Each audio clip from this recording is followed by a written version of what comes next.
Hi Wilson, it's Miss Vidic. I wanted to start off by saying that I miss you so much. So I figured I would come to you and read you a story.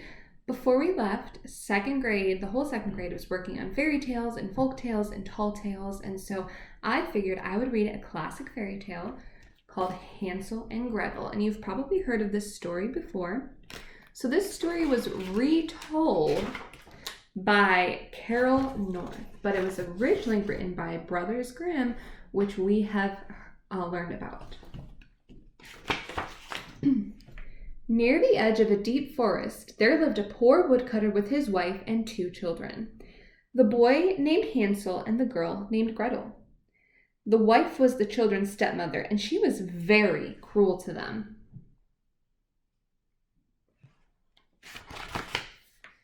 One evening, the woodcutter said to his wife, "What are we to do? There is not enough food to feed all of us." "I have a plan," his wife answered.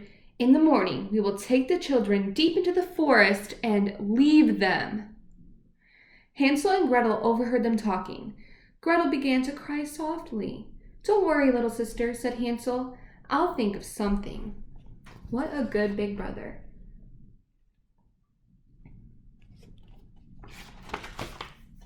Early the next morning, the stepmother shouted to the children, "Get up, lazy bones! We are going into the forest to cut wood. Here's a piece of bread. Don't eat it yet, because you won't get any more." Then they all set off into the forest. Hansel lagged behind the others. He was dropping breadcrumbs to help them find their way home. Ooh, he dropped breadcrumbs. I would say that he seemed very clever. That was a good idea. When they got deep into the forest, the stepmother said to Hansel and Gretel, "Sit down and rest yourselves while we go off to gather some wood. We will be back to get you." Do you think that they'll be back to get them? Hansel and Gretel soon fell asleep. When they woke, it was night. Gretel was frightened by the dark. "Don't worry, little sister," said Hansel. "We can find our way home." But they could not find their way because the birds had eaten all of the breadcrumbs.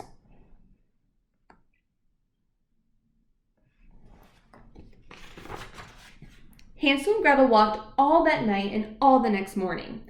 All of a sudden, they saw before them a little house. "It's the loveliest house I've ever seen," said Gretel. "It looks good enough to eat." That was because the house was made of gingerbread. What do you think will be inside of there?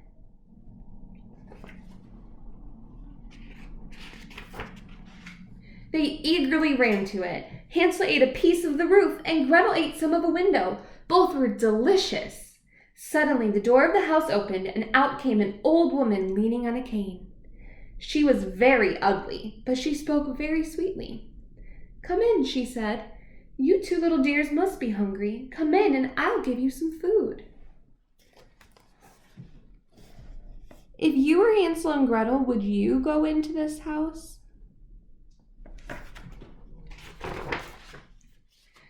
She led them inside, and there on the table were pancakes, pears, nuts, apples, and honey. "Come, little ones," she said, "eat as much as you like." Then she led them to the 2 little soft beds and said, "Come, I'll tuck you in. You must be very tired."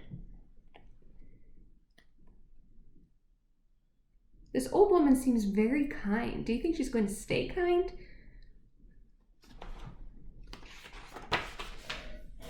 The old woman looked at the 2 sleeping children. She said, "They're all mine." What Hansel and Gretel did not know was that the old woman was really a wicked witch who ate little children. The next morning, the witch yanked Hansel out of the bed and locked him up in a cage. Then she put Gretel to work. "In good time, I'm going to eat you both. But first, you can do some of my work, little girl."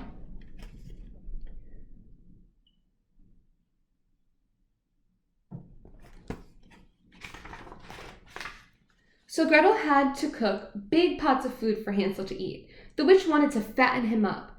Each day she would ask Hansel to stick out his fingers so she could see how fat it was, but Hansel stuck out a skinny chicken bone. Since the witch was so old, she couldn't see very well. When Hansel didn't seem to be getting fat, the old witch cried, "I can't wait any longer. I'm going to eat you tonight."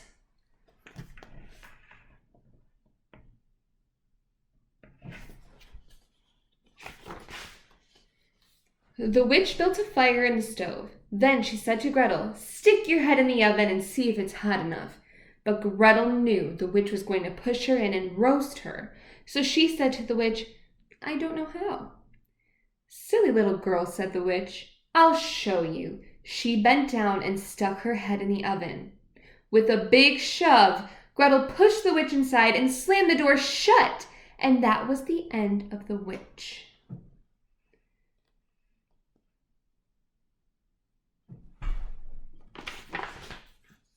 "Hansel, we're free," cried Gretel. She quickly let him out of his cage. The two hugged each other and danced around the room. In the very corner they saw chests filled with pearls and precious stones.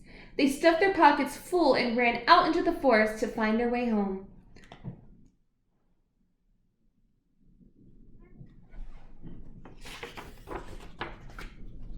Soon they heard their father shouting, "Hansel, Gretel, I'm so glad I found you. It's all right to come home. Your stepmother has left." With the money from the witch's treasure, Hansel and Gretel and their father were never hungry again. They lived happily ever after. All right, so that was Hansel and Gretel. I want you to think about what you could have learned from the story. Some things that I think that we could learn is to not trust strangers. That old woman seems so nice, but she was actually a wicked witch. So we need to be very careful around strangers. Also, don't judge a book by its cover. Because that nice gingerbread house seemed very awesome to go into. They were like, wow, it's full of candy and cookies. But inside there was actually a wicked witch. So I hope you enjoyed this story. And I hope to see you all soon.